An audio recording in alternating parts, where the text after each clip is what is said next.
Hi everyone. Hope you all are eagerly waiting for the remaining part of the story. Aren't you? I think you have completed your homework. Okay then, let's revise. The narrator of the story went to a junk shop and purchased a roll-top desk, which was in a bad condition. The narrator started repairing on a Christmas Eve and found a letter in its drawer.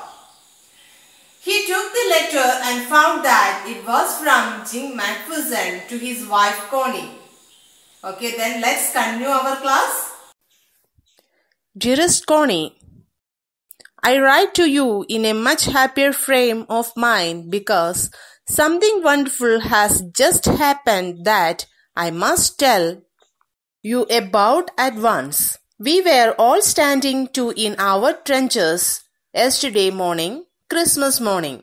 It was crisp and quiet all about, as beautiful a morning as I have ever seen, as cold and frosty as a Christmas morning should be.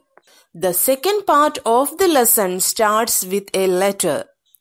Jim was happily narrating an incident. He tells her that they were standing in trenches. Trenches means long narrow hole of ditches. He says that it was a cool and frosty Christmas morning. I should like to be able to tell you that we began it. But the truth, I am ashamed to say, is that Fritz began it. For someone saw a white flag waving from the trenches opposite. Then they were calling out to us from across no man's land. Happy Christmas, Tommy, Happy Christmas. When we had got over the surprise, some of us shouted back, Same to you, Fritz, same to you. I thought that would be that. We all did. But then suddenly one of them was up there in his grey greatcoat and waving a white flag. Don't shoot, lads, someone shouted, and no one did. Then there was another Fritz upon the parapet and another. Keep your heads down, I told the men. It's a trick, but it wasn't. Jim says that the British soldiers began waving a white flag from the opposite trenches. White flag depicts peace. So they were calling for peace. There are two armies here. One is German and the other is the British. Both of the armies were in the trenches. In the Christmas day, German soldiers decided to call for peace and they greeted Happy Christmas, Tommy. Tommy here means the British soldiers. But the British soldiers were also shocked to see this reaction. But they got over their surprise and they shouted back, Same to you, Fritz, same to you. Suddenly, one of the German soldiers waving a white flag. Someone shouted, Don't shoot, lads. Lad means boy or young man. No one did. There was another Fritz appeared on the parapet. Another. Jim thought that it was a trick. So he said that to put down their heads down. But he soon realized that it was not a trick at all. One of the Germans was waving a bottle above his head. It is Christmas Day, Tommy. We have schnapps. We have sausage. We meet you, yes. By this time, there were dozens of them walking towards us across no man's land and not a rifle between them.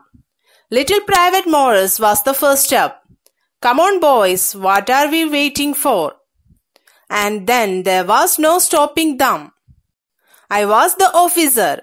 I should have stopped them there and then, I suppose, but the truth is that it never even occurred to me I should. All along their line and ours, I could see men walking slowly towards one another, grey coats, khaki coats meeting in the middle. And I was one of them. I was a part of this. In the middle of the war, we were making peace.